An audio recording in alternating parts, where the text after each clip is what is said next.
Hi, Bruno here. Welcome to Spainguru. We're gonna do a little trip to Asia. First-hand experience applying for my Spanish non-lucrative visa at the Hong Kong's Spanish consulate.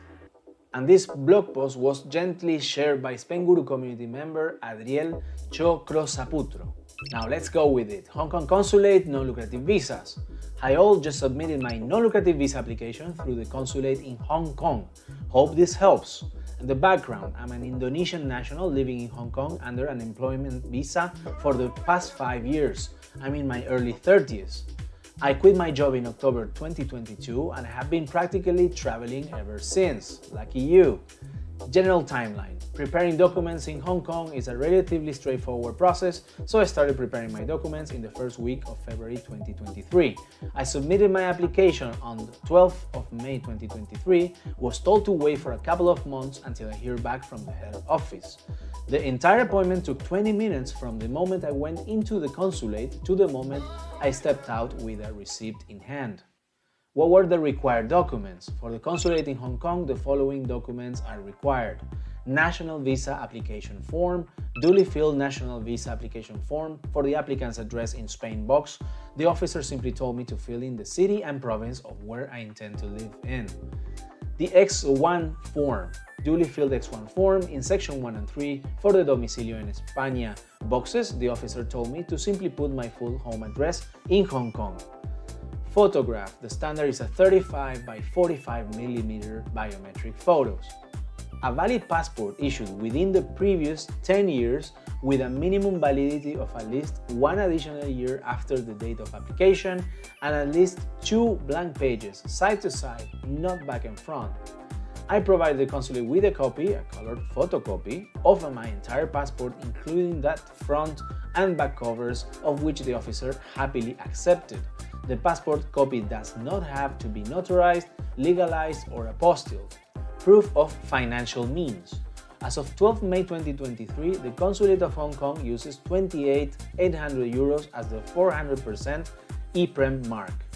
To meet this requirement, I use a combination of both passive income and personal savings in liquid assets form. I provided the following documents. Official letters from the branch managers of my banks, complete with official stamps and signatures stating my current balance and assets. The letters must be translated into Spanish. 12 months of bank statements that act as appendix to the official letters above.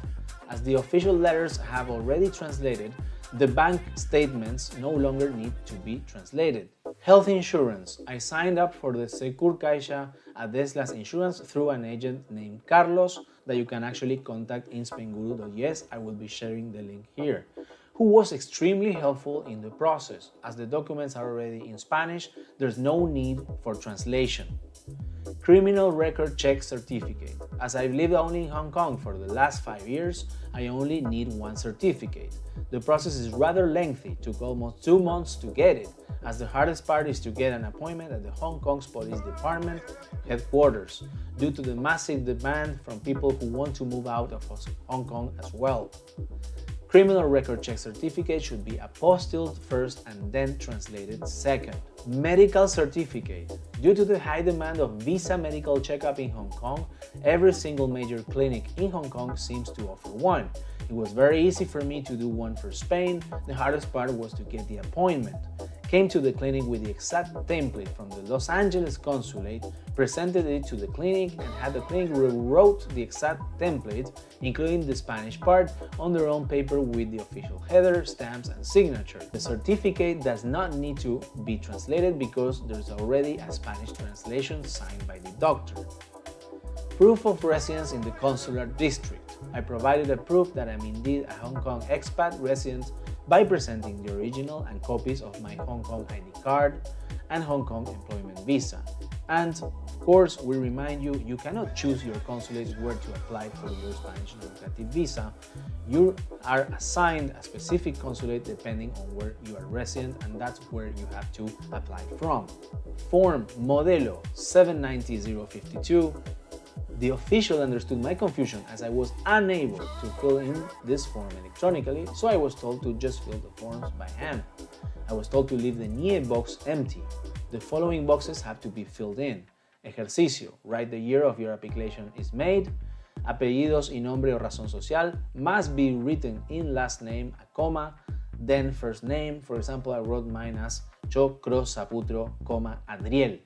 Nacionalidad, your nationality. Autoliquidación, tick principal. Tick the following box. Tarifa segunda, autorizaciones. Number 1, permanencia y residencia de extranjeros. And then letter C, autorización inicial de residencia temporal.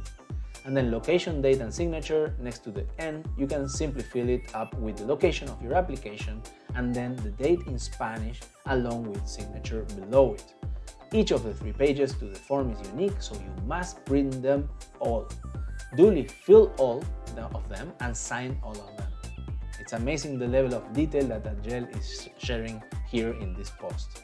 Letter of intent. For the letter of intent, I simply wrote a personal statement in Spanish using mostly Google Translate of why I want to live in Spain and why I'm applying for the lucrative visa instead of other visas. The officer happily accepted it. And proof of unemployment.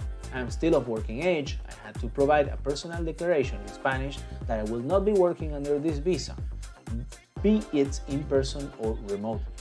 Additionally, I had to provide an official letter from my previous employer with official signature of the head of HR and company stamp stating that I quit my job already.